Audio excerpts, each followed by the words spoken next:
Bonjour à tous, bien content de vous retrouver cette semaine. Cette semaine, des palais au citron. Il n'y a pas de limite pour se faire plaisir en définitive et je vous incite grandement à faire comme moi. Allez, c'est parti pour les petites explications de ces palais citron. Alors pour commencer, eh bien, mettez au micro-ondes 15-20 secondes puissance maxi afin d'avoir un beurre qui soit entre le liquide et le solide. Alors vous pouvez le laisser dehors la veille par exemple, ça marche aussi évidemment. Moi personnellement je préfère cette méthode là, mais c'est pas la seule. Et ensuite eh bien il faut avoir une texture de beurre qui soit consistance crème. Crémer le beurre, ça vient de là. Et voilà, de façon à ce que tout soit bien mélangé. Pas de particules dures. Alors, il est possible de le remettre un petit peu au micro-ondes, 4-5 secondes, voilà, de façon à obtenir une consistance crème. C'est important. Si des fois vous allez trop loin, remettez-les au frais de façon à ce qu'ils redurcissent. Ça ne fonctionnera pas. Vous ratez la recette avec ça. Vous faites quelque chose de beaucoup trop liquide. Vous ne pourrez pas le pocher. La consistance n'étant pas la même, la texture n'étant pas la même, enfin rien ne va. Donc il vaut mieux reculer, voilà, recommencer. Voilà, alors ensuite donc on ajoute le sucre avec les œufs. Alors on peut peut-être s'étonner, j'ai fait une recette qui est très précise.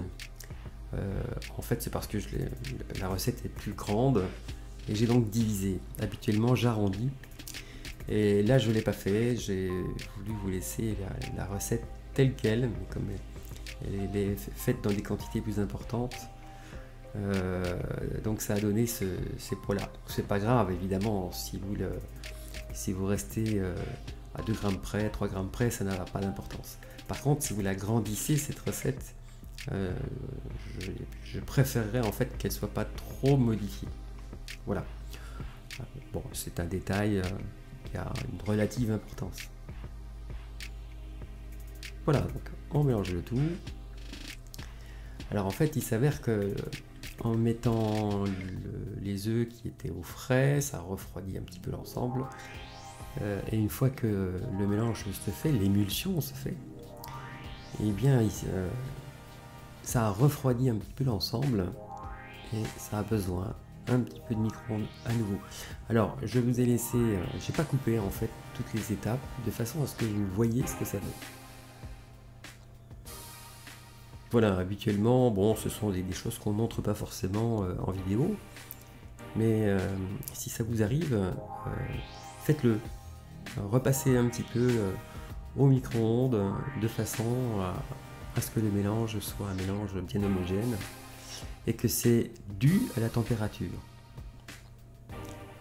C'est très souvent d'ailleurs que certaines recettes comme la frangipane, la crème d'amande, enfin frangipane et crème d'amande, c'est pas tout à fait la même chose, mais elles ont ça en commun, la température est importante. Et parce que du beurre en fait, hein, c'est le beurre en fait qui a un rôle à jouer, et ici ben, c'est la même chose. Si on est trop froid ça va pas, si on est trop chaud ben, ça va pas non plus. Voilà. Alors là j'ai mis la moitié de la farine, simplement parce que en fait mon saladier est un petit peu petit, on peut la mettre tout d'un coup, hein, ça n'a pas d'importance. Et je voulais éviter d'en mettre partout, et donc je l'ai fait en 2 fois.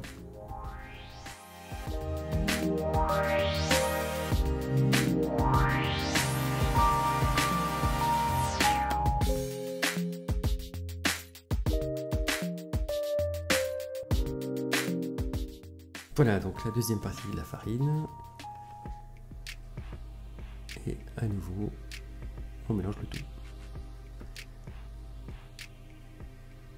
Donc là j'ai pris une cuillère en bois, c'est pour la même raison que tout à l'heure, pour éviter d'en mettre partout. L'essentiel étant que Si grain il y avait, il faut que tout soit bien crémé, tout soit lisse. Après, la farine, elle sert simplement à tenir l'ensemble. Côté cuisson, on est à 7-8 minutes à 180 degrés. Si vous faites plusieurs plaques et que vous avez suffisamment de place dans le four, vous pouvez le faire, mais attention à la répartition de la chaleur, c'est-à-dire que ce que vous mettez en haut, près de la résistance en haut, même si c'est avec une ventilation, une chaleur tournante, c'est loin d'être parfait. Il faut bouger les plaques à mi-cuisson. Le haut passe en bas, le bas passe en haut, et voilà. Si vous avez deux plaques, si vous avez 3, 4 ou 5 plaques comme mon four, eh bien je déplace très souvent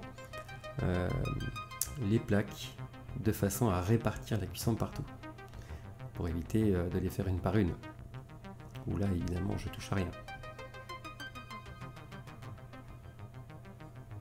Alors les fours, c'est toujours un peu délicat, hein. Il n'y en a pas un pareil.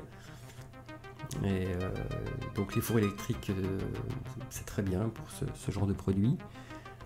C'est bien pour tout d'ailleurs, en général. Les fours à gaz, il faut faire attention. Bien une chaleur douce, hein, alors c'est 3, c'est 4, thermostat 3-4. Et il faut surveiller. Voilà. Il faut surveiller de façon à ce que les bords commencent à être un petit peu pris, prennent de la couleur. Et ça suffit, on ne va pas plus loin. Je parle pas très souvent des fours, hein, mais en réalité c'est ce qu'il y a de plus important dans une pâtisserie. Les personnes qui sont au four, ils font la pluie et le beau temps avec les produits. C'est vraiment quelque chose de très important qui n'est pas souvent abordé parce que c'est assez délicat entre tous les fours qui existent. Cela dit, avec les années, on a des fours quand même qui sont d'excellente qualité, de plus en plus. Avec l'électronique embarquée, entre guillemets, on obtient vraiment des résultats superbes. Voilà, donc ensuite les pochets. Alors j'ai montré juste 2 plaques, en fait j'en ai fait 5.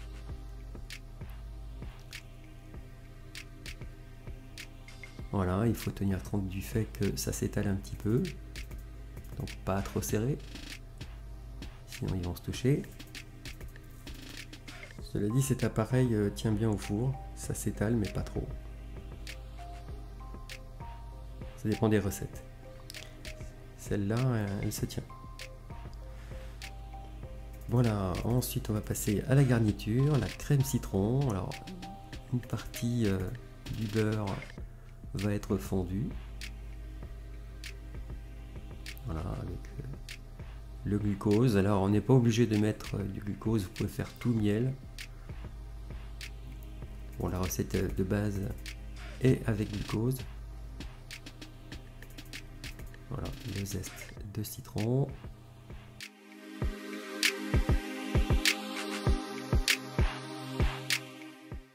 Le jus de citron aussi.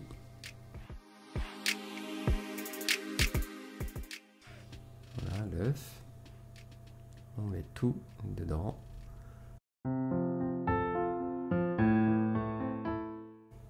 La crème fraîche liquide, crème fleurette. 30% de matière grasse. Pas la version allégée. Voilà. Le sucre. Alors moi je suis pâtissier traditionnel, donc est-ce que ça marcherait avec une crème 12%? Je pense que oui. Là pour le coup, je pense pas que ce soit important d'utiliser quelque chose, une crème plus allégée, mais compte tenu du beurre qu'on met, on y passe après.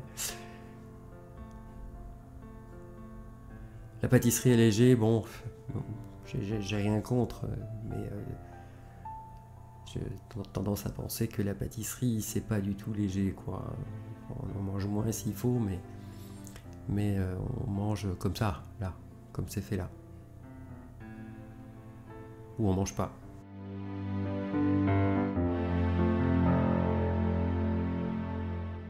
Voilà, alors donc on va aller jusqu'à l'ébullition. Donc au départ, c'est pas la peine de trop mélanger quand c'est froid, mais dès que ça monte en température, eh bien on va le mélanger constamment.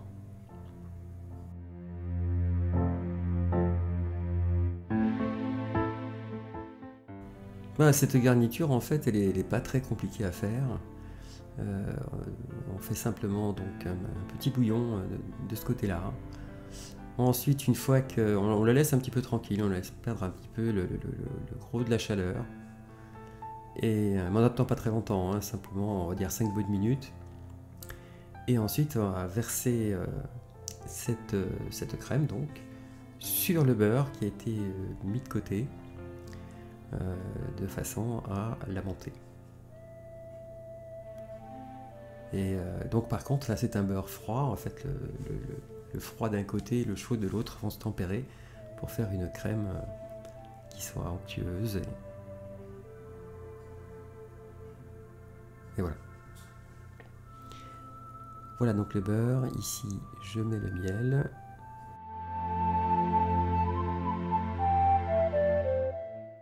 Alors si vous n'avez pas mis le glucose, donc tout le miel d'un coup. Voilà, donc là j'ai attendu 5 bonnes minutes. J'en verse une petite partie et je fais tourner d'abord doucement. Comme le beurre est assez dur. Voilà, et il suffit donc de rajouter petit à petit, de surveiller.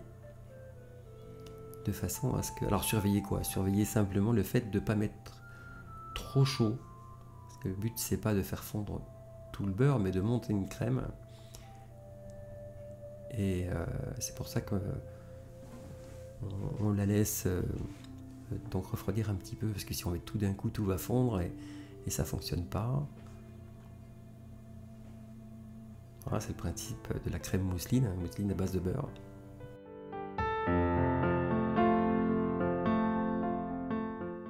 Puisqu'il existe aussi la crème mousseline à base de crème.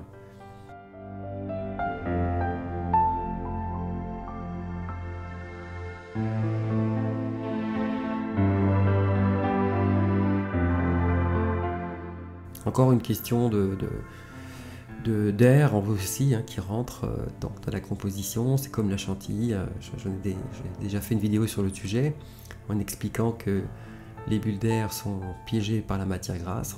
Le principe reste le même avec d'autres produits, d'autres matières, mais c'est la même chose. C'est le même principe. Voilà, on commence à voir qu'elle prend, qu'elle commence un petit peu à monter, il reste des grains. Donc l'objectif c'est de faire fondre les grains. La texture change aussi. Et ensuite de surveiller le moment où c'est pas trop chaud. Donc c'est pour ça qu'il faut bien laisser mélanger. Si vous faites à la main, bon ça c'est de l'huile de coude, hein, c'est sûr. Mais il n'y a pas d'autre solution que de la travailler, je veux dire. Voilà, donc j'y vais doucement, là je vous le fais en temps réel, de façon à ce que vous vous rendiez compte de ce que ça donne, de ce que ça fait, du temps que ça prend.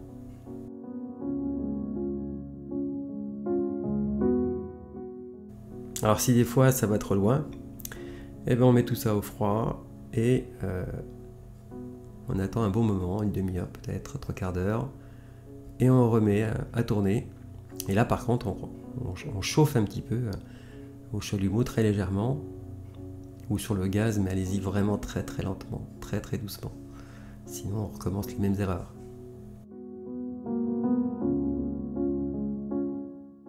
Alors, il reste quelques petits grains en fond, donc je ne me presse pas, là c'est des éléments où il ne faut pas trop se presser. C'est comme ça que on se trompe.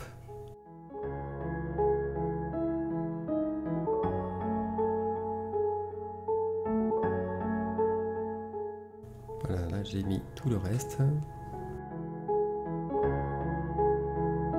Et on voit ce que ça donne. Voilà, je reviens sur le mot émulsion aussi. L'émulsion, à l'inverse de la solution, l'émulsion c'est vraiment des éléments microscopiques qui sont en suspens entre eux, mais ils ne sont pas intimement mélangés.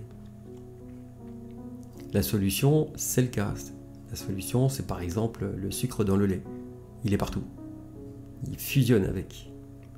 L'émulsion, ça fusionne pas.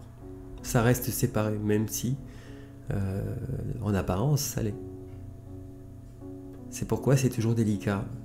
Ils sont en symbiose à un certain moment. Et c'est la température qui fait le travail. Donc quand c'est trop chaud, hop, c'est séparé complètement. Ou trop froid, ben, ça a du mal à s'agglomérer.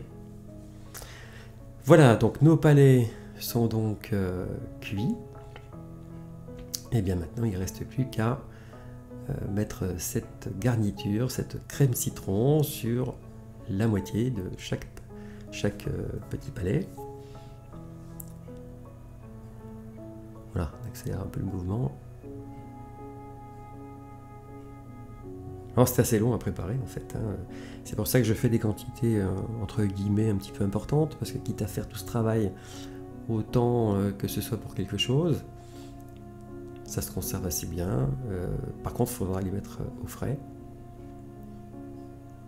Et pour les déguster, vous pouvez les sortir bien 20 minutes, une demi-heure avant pour qu'ils redeviennent moelleux. Parce que sinon avec le froid ils durcissent. Après ça va faire le goût. Hein. Voilà, chaque moitié. Et il reste plus qu'à mettre donc les chapeaux.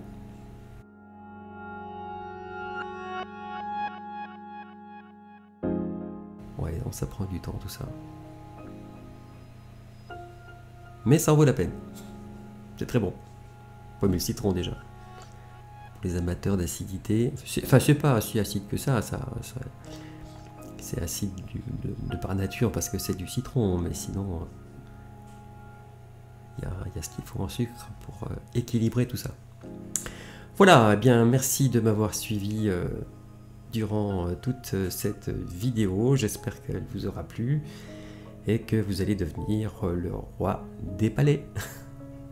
Je vous souhaite une très bonne journée et à très bientôt. Salut!